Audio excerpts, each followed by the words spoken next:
이제 하나님의 말씀을 같이 읽으실 텐데요. 그동안 여러 번 읽었던 요한일서 4장 끝자락에 있는 세 절 말씀을 함께 읽겠습니다. 4장 19절, 20절, 21절. 우리 다 같이 이 세 절 말씀을 소리를 맞춰서 함께 봉독하길 원합니다. 우리 다 같이 읽으실까요? 우리가 사랑함은 그가 먼저 우리를 사랑하셨음이라. 누구든지 하나님을 사랑하노라 하고 그 형제를 미워하면 이는 거짓말하는 자니 보는 바 그 형제를 사랑하지 아니하는 자는 보지 못하는 바 하나님을 사랑할 수 없느니라.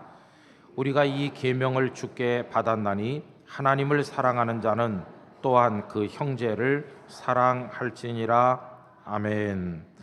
이 말씀을 통해서 우리 모두가 큰 은혜를 경험하게 되기를 기원합니다. 어떤 교회에 유명한 금메달리스트가 계셨다고 합니다. 금메달리스트가 있다는 소문이 나니까 주변 사람들이 많이 오게 됐어요. 와서 사진 찍고 뭐 이렇게 했어요. 그러다 보니까 그 교회에 금메달리스트 때문에 교회가 부흥된다, 그런 얘기까지 나올 정도였다고 합니다. 여러분도 빨리 메달을 따셔서 우리 교회도 그런 일이 있으면 좋겠죠. 우리 교회 유명한 금메달리스트가 있으면 아마 우리도 그렇게 할 겁니다. 하나님을 믿으세요. 오셔서 예배도 드리고 아무개 메달리스트랑 기념사진도 찍으세요. 아마 우리도 그렇게 할 것 같아요. 어떤 유명한 분이 있으면 교회들은 우리 교회에 이런 분이 있다고 이렇게 자랑하고 싶은 마음을 가지는 게 어찌 보면 당연하겠어요. 근데 여러분, 최근에 서울의 모 교회에 사람들이 와서 물어봤죠. 아무개 씨가 이 교회 교인이 맞습니까? 그러니까 그 교회에서는 언급을 회피하고 정확히 대답을 하지 않았습니다. 왜냐하면 인정하자니 뭔가 좀 떨떠름한 캥기는 게 있는 거죠. 그 아무개 씨가 누구냐 하면 여러분이 너무나도 잘 아는 최순실 씨입니다. 이 최순실 씨는 사이비 종교 교주였던 최태민의 딸로서 그 후계자나 비슷한 사람인데 뜻밖에도 교회를 제법 다녔다고 하는 겁니다. 뭐 헌금을 바치기도 하고 그랬다고 그러죠. 그리고 그 기사 중에 이런 게 있어요. 주변에 있는 사람들이 자신을 교회 다니는 사람 이렇게 불러주는 것을 좋아했다 하는 귀절이 있었습니다. 기사를 읽으면서 마음이 좀 불편하고 좀 걸리더라고요. 바로 그 대목에서 왜 교회 다니는 사람이라고 불리기를 원했을까? 이 대목이 마음에 걸렸습니다. 왜 그럴까요? 여러분, 교회 다니는 사람이라 불리는 것보다 훨씬 중요한 것은 그리스도인이라고 불리는 겁니다. 그리스도인이 아니라면, 변화된 참 그리스도인이 못 됐다면 교회 다니는 사람만 가지고 그 명분 가지고 어떻게 천국문을 통과할 수 있겠어요? 그러니 변화된 그리스도인이 아니라면 그저 교회 다니는 사람 이것만 가지고 무슨 의미가 있을까 하는 것입니다. 저는 그 기사를 읽어보면서 그리스도인이란 뭘까? 아까 장로님 기도 서두에 말씀하신 것처럼 2016년도 우리 교회 표어가 주님 저는 그리스도인입니다, 이렇지 않습니까? 그리스도인은 어떤 존재일까? 그리고 그리스도인은 어떤 삶을 사는 사람일까? 이 문제를 생각하지 않을 수가 없다는 것입니다. 교우 여러분, 그리스도인은 어떤 사람일까요? 그리스도인의 존재에 관한 여러 가지 설명이 있겠습니다마는 우리 믿음의 선배들이 남겨놓은 문서들 중에 그리스도인의 자화상, 그리스도인의 어떤 자기 존재의식 이런 것들을 보여주는 글들이 많이 있습니다. 그 중에서 아주 오래된 주후 200년경에 아프리카의 알렉산드리아에서 기록된 작자가 누구인지 알 수 없는 디오그네투스에게 보낸 편지라는 글이 있는데 그 중에 일부를 여러분들에게 읽어드리려고 합니다. 그리스도인이라 해서 다른 사람들과 출신지가 다르다거나 이상한 언어를 사용한다거나 특별한 옷을 입는 것은 아닙니다. 그리스도인이라고 해서 특별한 도시에 살지도 않고 특별한 방언을 말하지도 않으며 생활에 특별한 것이 있는 것은 아닙니다. 그들의 교리라고 해서 정신착란자의 상상이나 꿈이 만들어낸 것도 아니며 그들은 다른 사람들처럼 인간적 학설을 내세우지도 않습니다. 그리스도인들도 여러 도시에 흩어져 살고 있고 의식주의 방식은 그 지방 다른 사람들의 관습과 같습니다. 그러나 그들은 보통 사람처럼 살면서도 그들만의 영적 세계의 특별한 법을 따라 살고 있습니다. 그래서 그들은 각자 자신들의 나라에 살면서도 마치 나그네인 것처럼 삽니다. 시민으로서의 모든 의무를 수행하면서도 외국인처럼 모든 것을 참습니다. 그들은 모든 나라를 자신의 고향처럼 생각하지만 모든 나라가 그들에게는 타향과 같습니다. 그들도 모든 사람들이 그러하듯이 결혼을 하여 어린 아이를 가지지만 절대로 아기를 버리거나 하지는 않습니다. 그들도 역시 육체를 지니고 있지만 육체를 따라서 살지는 않습니다. 그들 역시 지상에 살고는 있으나 하늘의 시민입니다. 그들은 기존의 법을 따르지만 생활 방식은 그 법을 넘어서서 온전한 데 이루고자 합니다. 그들은 모든 사람을 사랑하지만 모든 사람들은 그들을 박해하고 있습니다. 그런데도 그리스도인들은 사람들로부터 저주를 받으면서도 오히려 그들을 축복합니다.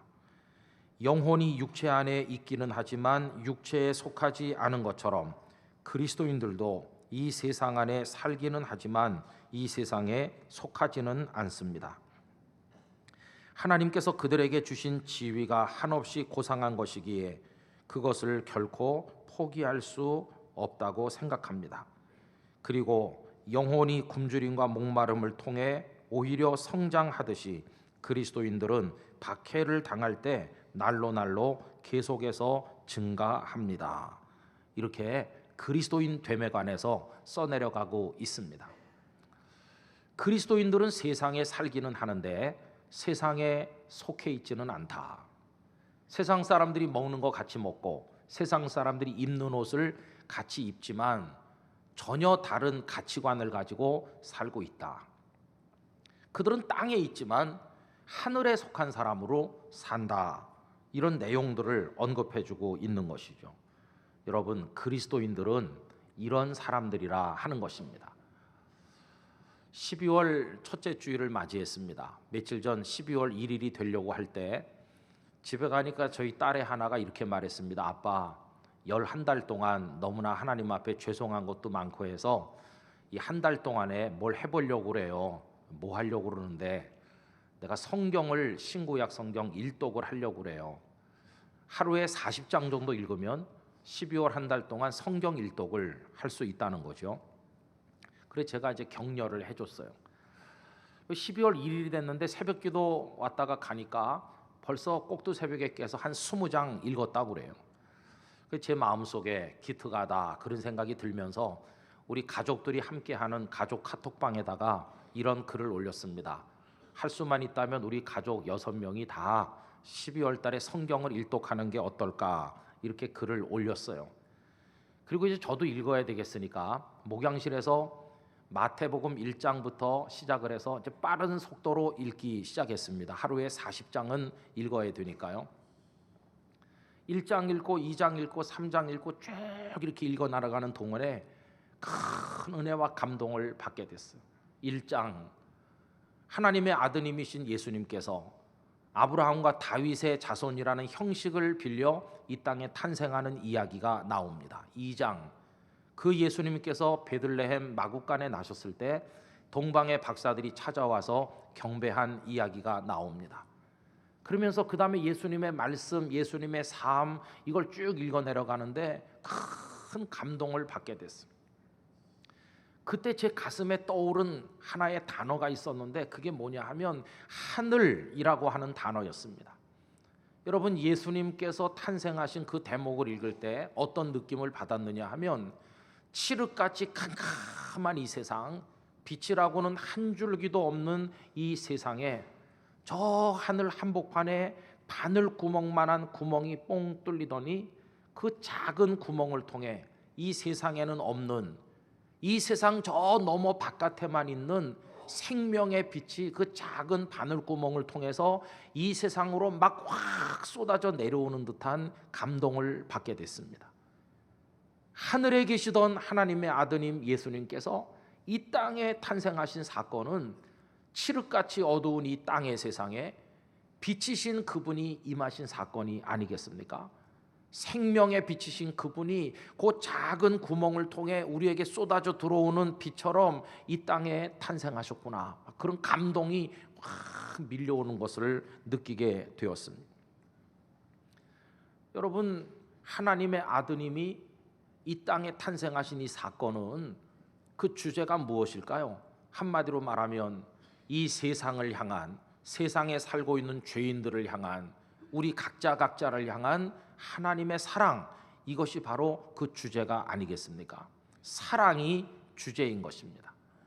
우린 이미 요한일서 4장 9절을 통해서 하나님의 사랑이 어떻게 나타났는지를 보았는데, 그 하나님의 사랑은 독생자를 우리를 살리기 위해 이 땅에 보내신 것이라고 언급을 한 바가 있지 않습니까?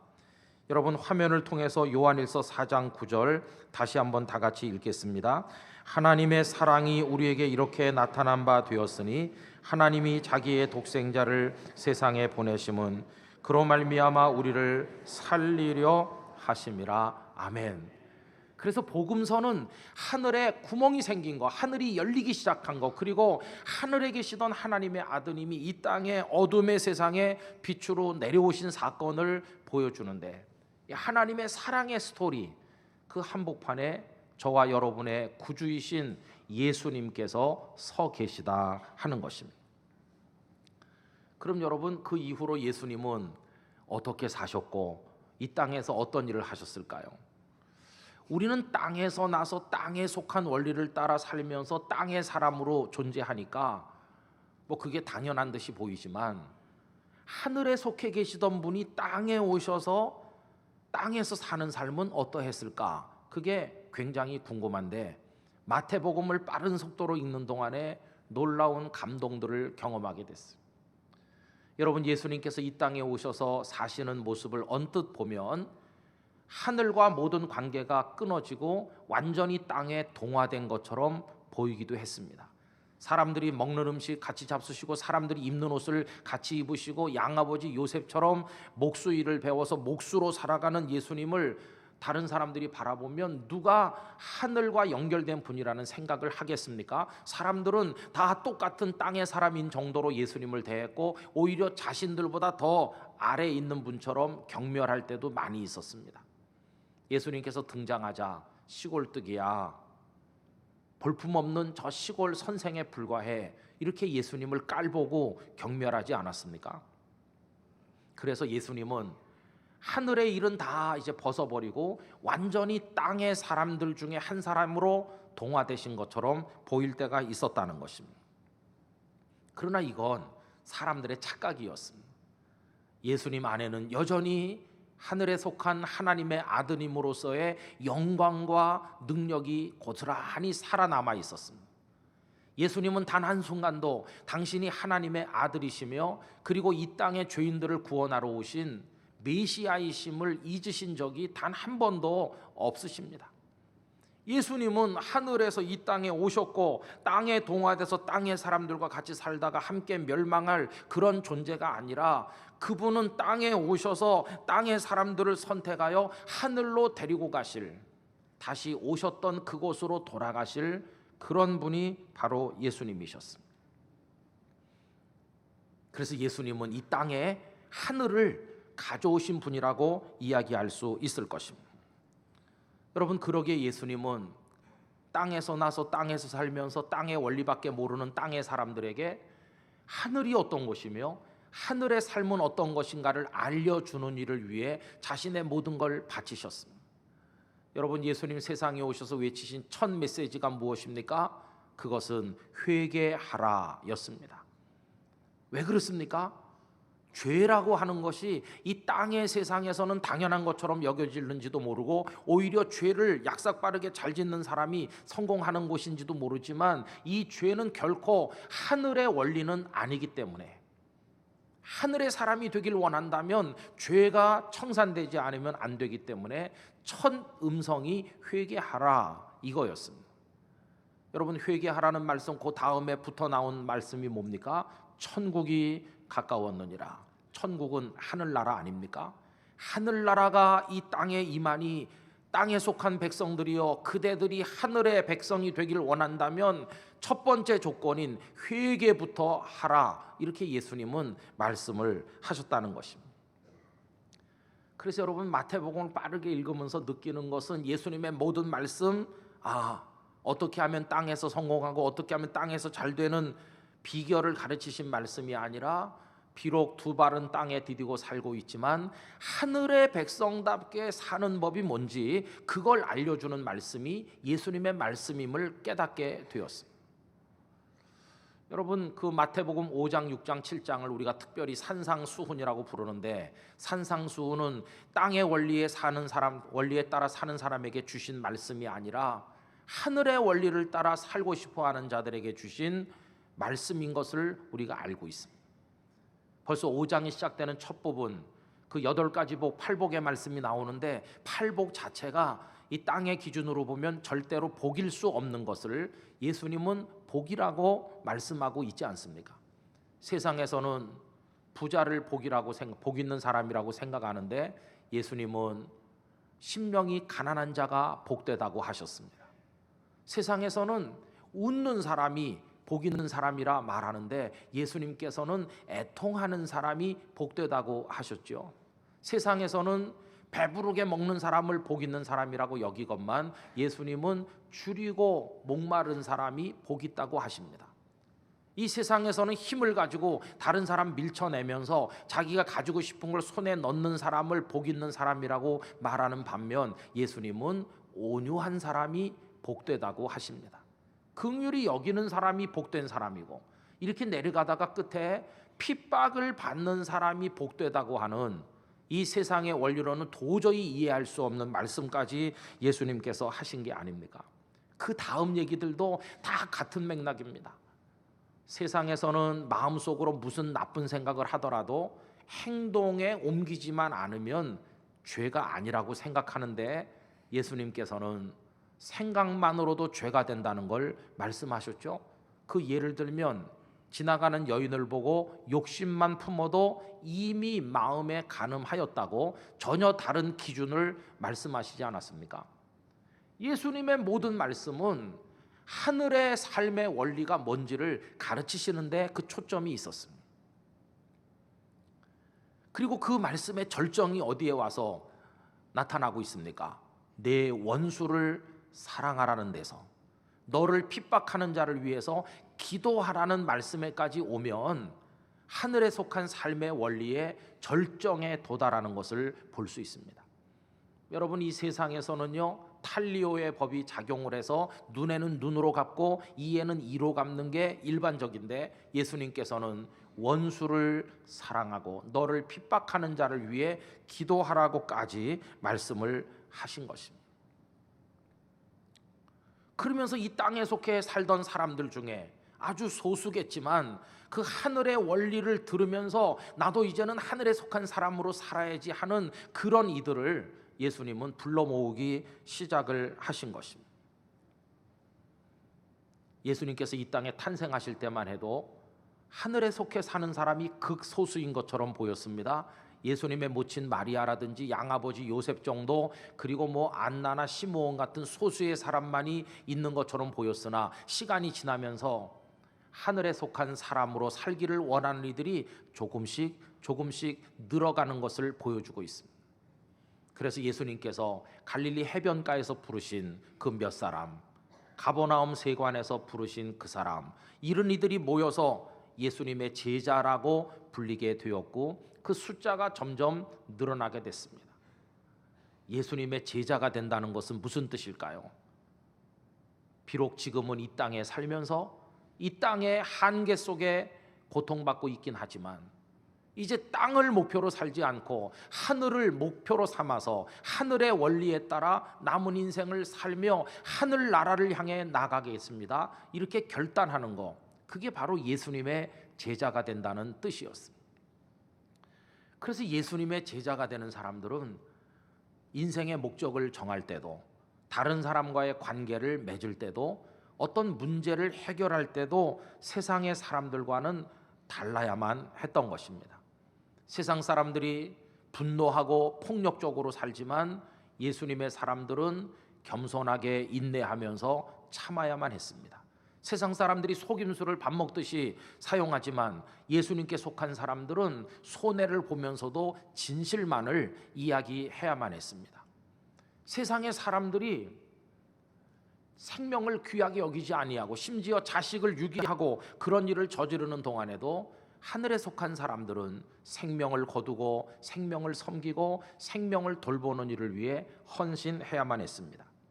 세상의 사람들이 돈과 명예와 권력을 따라 어떤 사람의 값을 매기고 사람들을 평가할 때, 그런 때라도 주께 속한 사람들은 남녀노소 빈부 귀천을 떠나서 그들을 하나님의 사람으로 사랑하는 방식으로 세상을 살아가야만 했다는 것입니다. 이렇게 살기를 원하는 사람들을 예수님은 한 사람씩 한 사람씩 불러 모으기 시작하셨고, 감히 단언하건대 오늘 삼부 예배 오신 저나 여러분들도 그 많은 예수님의 제자들 끝자락에 서 있는 사람이 아닌가 생각을 하는 것입니다.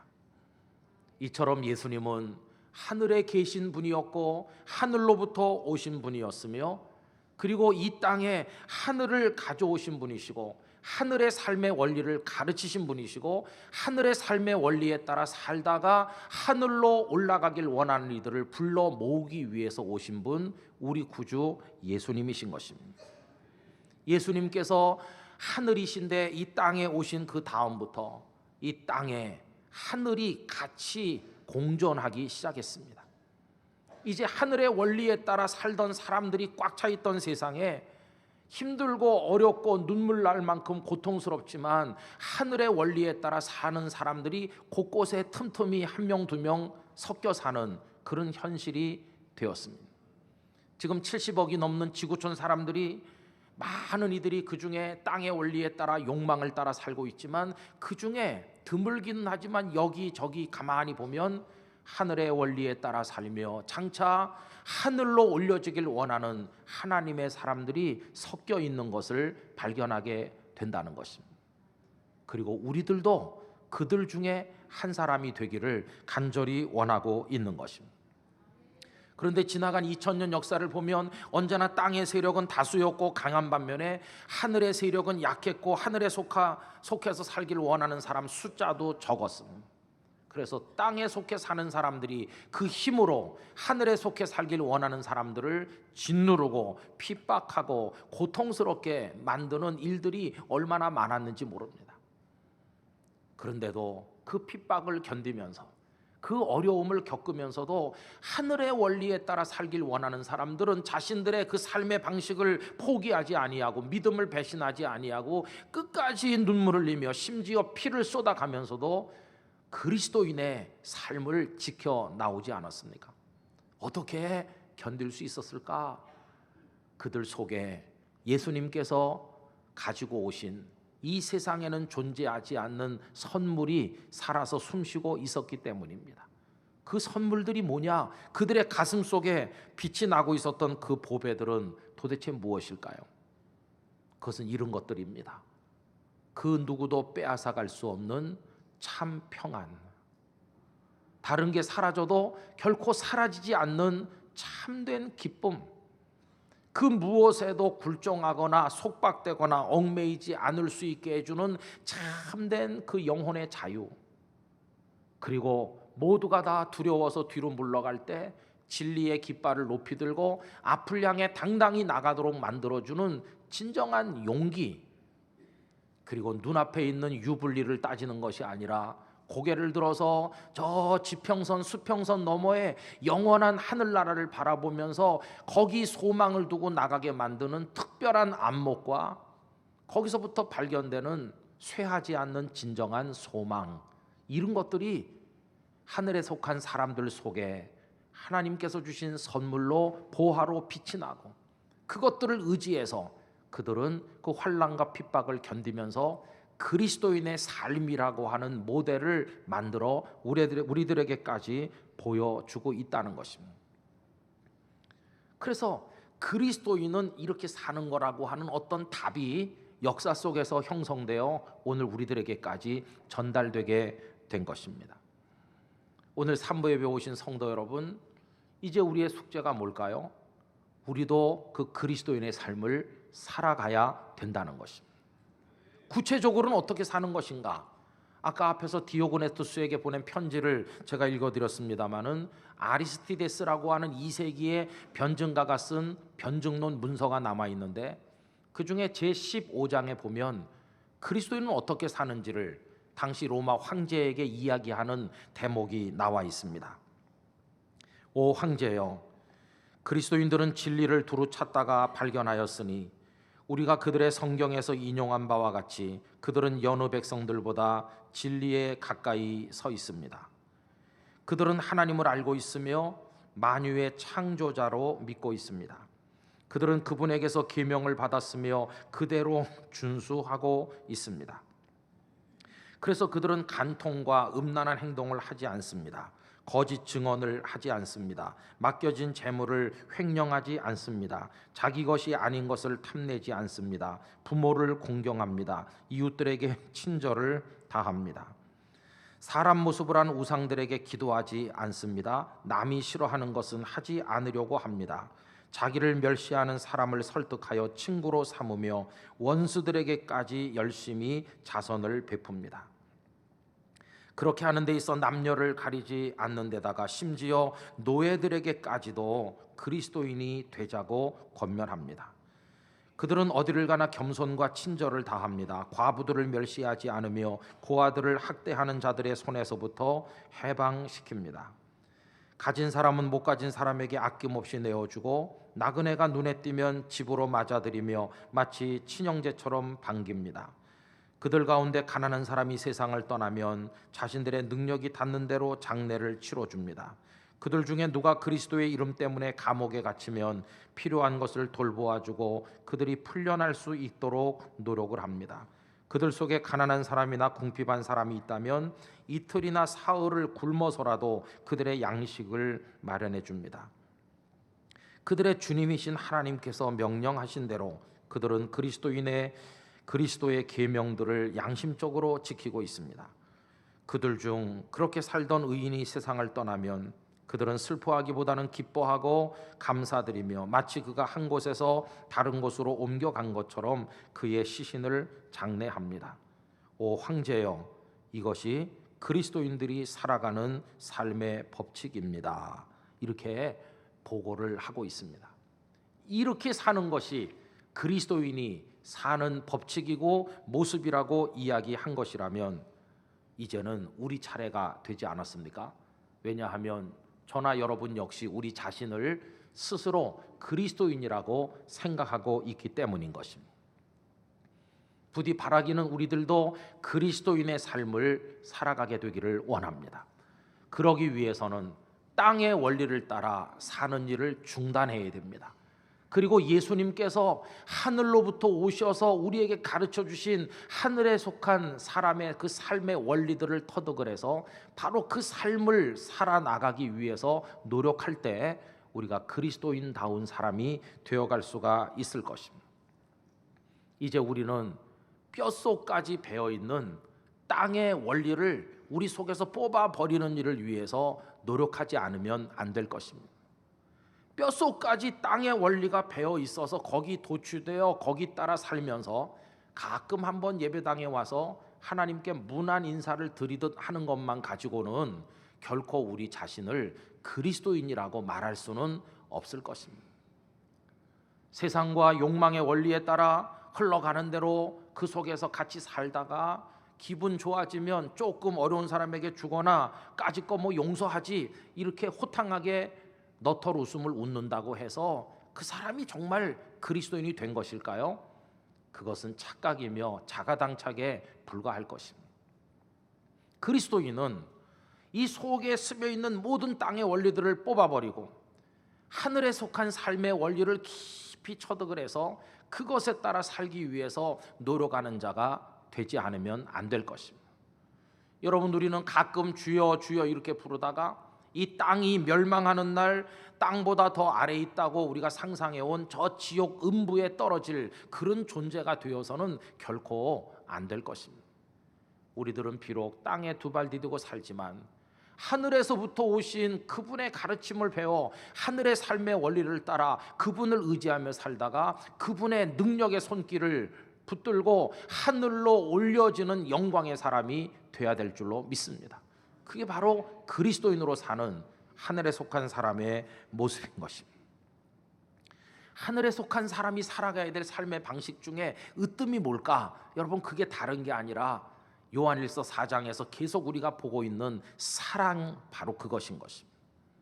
오늘까지 4주째 요한일서를 통해 사랑 이야기를 나누고 있는데 왜 이토록 계속해서 사랑을 이야기하는가? 이 사랑이야말로 하늘에 속한 삶의 최절정이기 때문에 그런 것입니다.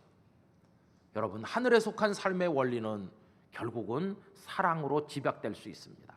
하나님께서 아드님을 이 어둠의 세상에 보내주신 게 사랑이죠. 그 예수님이 이 땅에서 우리를 위해 몸 찢어 피 흘려 십자가에 죽으신 게 그게 바로 사랑이죠. 그분이 부활하셔서 생명의 길을 열어주신 게 사랑이죠. 그리고 우리같이 마음이 굳고 의심이 많은 답답한 사람들 속에 성령님께서 역사하셔서 우리 마음을 움직이시고 변화시켜서 예수님을 구주로 믿고 십자가 공로를 의지하는 사람이 되도록 우리 내면을 수술하시고 새롭게 해주신 거, 그게 바로 사랑이 아닙니까? 죄를 용서받은 게 사랑이고 의인으로 인정받은 게 사랑이고 앞으로 천국으로 이끌림 받아 인도받아 가게 될 것이 사랑이고 오늘 3부 예배 이 자리에 앉아있게 된 것이 하나님의 사랑이 아니겠습니까? 이 사랑을 빼면 남는 게 도대체 뭐가 있겠습니까? 이 땅에 머무는 시간은 밤의 한 경점과 같이, 한 점을 찍는 것과 같이 지극히 짧은 시간에 불과합니다. 우린 땅이 전부인 줄로 알고 살지만 이 땅에 머무는 시간은 찰나지간에 불과할 것입니다. 하나님의 영원에 비하면 밤의 한 경점과 같은 그 짧은 시간이 끝나는 어느 날, 이 무너지는 땅과 함께 음부에 떨어지는 멸망하는 자가 될 것인가? 아니면 그 짧은 찰나지간의 시간을 이용해서 하늘에 속한 삶의 원리를 배워 하늘의 사람으로 하나님을 의지하며 살다가 우리 주님의 품에 안겨 하늘로 올려지는 하늘의 사람이 될 것인가? 그것이 우리 앞에 주어져 있는 선택의 과제인 것입니다.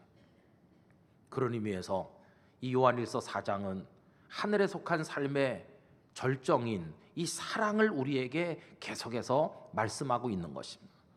사랑은 바로 그 삶의 기초가 되고 그 삶의 내용이 되고 그 삶의 시작이며 그 삶의 완성이며 그 삶의 최고점이 바로 사랑이기 때문에 우리에게 이 사랑을 이야기하고 있는 것입니다.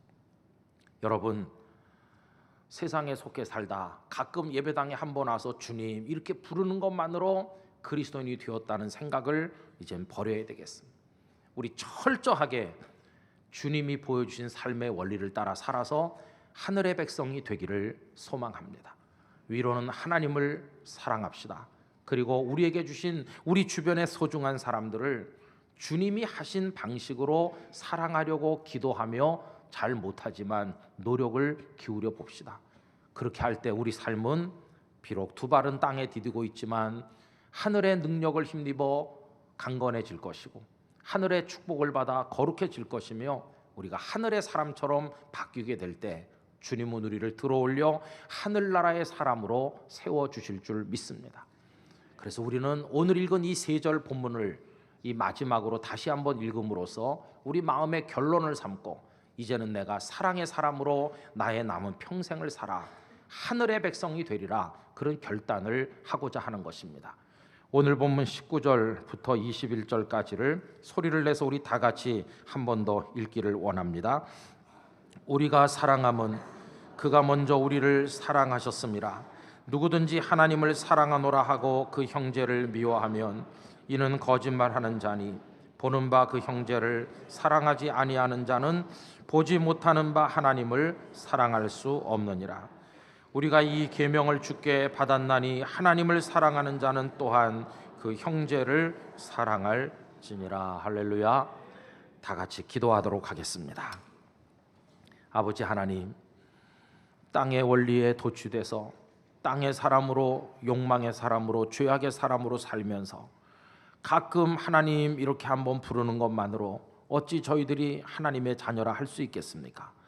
주님이 하늘에서부터 오심은 우리를 땅에서 잘되게 하기 위해 오신다기보다는 땅에서 짧은 시간 사랑을 배우며 살다가 궁극적으로는 하늘의 사람으로 데려가시기 위하여 오신 것이 아닙니까?